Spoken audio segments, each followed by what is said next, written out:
The Writings of William Henry Westcott. The Endurance of Job and the End of the Lord. Scripture note on Job 27 verse 6. W. H. Westcott.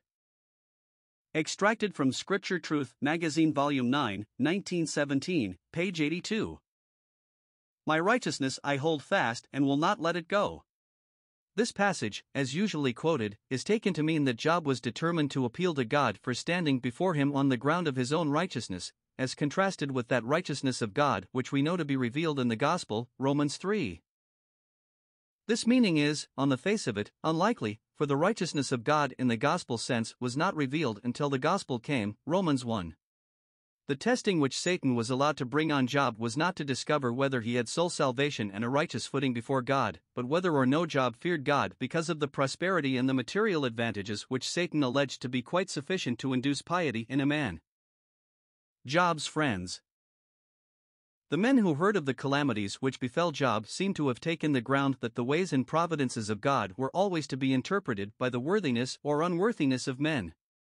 They evidently had in their minds certain standard instances of men who were pious, and whose circumstances showed every mark of the favor of God, and of others who, being wicked, were overwhelmed by public judgments. With a comparatively superficial knowledge of the wisdom of the Almighty, or of the reasons for His discipline, they deduce for themselves, and then bring before Job in an aggravating way, their conclusions, that he richly deserved all that he was suffering. Their suggestions.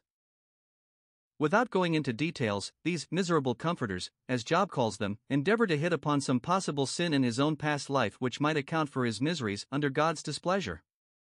Or, suggested one, his children must have been very wicked to be cut off so suddenly.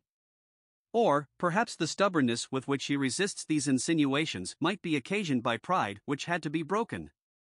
Or, there might be some secret sin nursed at the moment which made the consolations of God so small. Or, there might be some motive in his heart, some secret counsel, which the all-seeing Creator had to thwart, and for which he had to judge him. Past, present, and future are all ransacked by them to try and fix on the poor sufferer some adequate reason for such unique sufferings and calamities. Job's replies.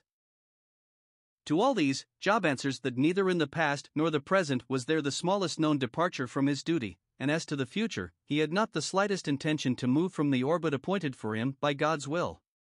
At his wife's suggestion he might have cursed God and died, and so ended his misery, which she felt to be insupportable.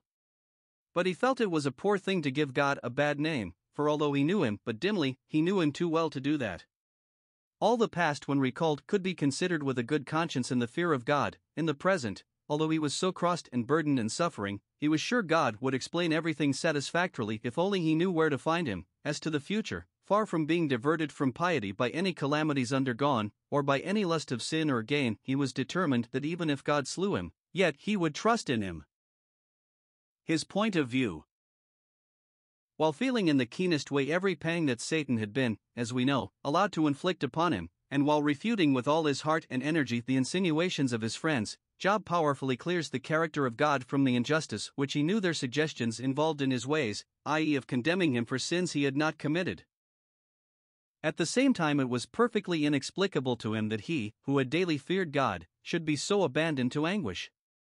Any challenge as to the rectitude of his conduct he was prepared to meet, and if the miseries were not a judgment for misconduct, it seemed as though the Creator had become cruel to him for nothing, and that he was set as a target for the arrows of the Almighty from mere caprice. His lessons. Poor Job. He little knew the tenderness of the heart that was leading him to sound the depths of his own mind. He was to learn himself in his own insignificance, in the smallness of his outlook, in the poverty of his conceptions of God.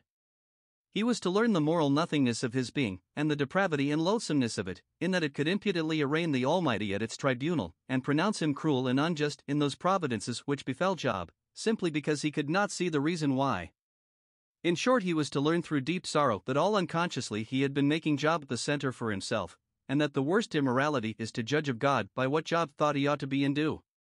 For in effect this was to make himself better, greater, more just than God, as Elihu points out, Job 30. The text in question. But now as to Job 27. He evidently passes censure on God for the apparent cruelty that made his life so bitter. But as long as he lives, ver. 3. He is determined that he will not yield to sin. Whatever the three friends allege, he will not admit a false charge, verse 5, and in spite of their harsh judgment is determined to pursue the integrity of all his former life to the day of his death. It is in this context that he says, "My righteousness I hold fast, and will not let it go."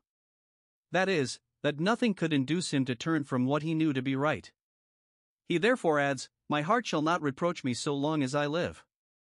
He was for maintaining a good conscience all his days, like Paul later, Acts 23 verses 1 to 2 Corinthians 1:12, 1 Timothy 1 verse 19. It may be urged that Saul of Tarsus discovered that his good conscience did not preserve him from error, and that his righteousness which was of the law was found to be but dung in the presence of the glory of Christ. This is true. But while he learned to value Christ as displacing all that man is even at his best, this did not induce him to give up the cultivation of a good conscience. In fact, for the maintenance of a good conscience in the future, it was necessary that life for him should be not I, but Christ. The end of the Lord. Could it have been otherwise with Job?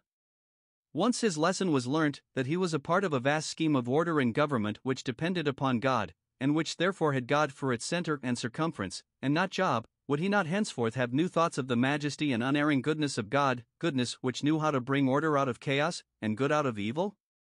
Would he not also have learnt to distrust himself, and the reasonings and conclusions of his own mind, as well as those of his friends' minds, and have discovered the wisdom of waiting on God till the bright light that was in the cloud could be seen? He would by no means surrender his integrity, he would by no means let go his righteousness. But, as Elihu puts it, his righteousness, or his uprightness, see Job 33 verses 23 and 26, would now be to bow under God's hand, to trust in the searchings of his discipline, to learn the lesson God would teach, in short, to look away from himself to God, and to live on that new principle before him, centered in Jehovah and no longer in self.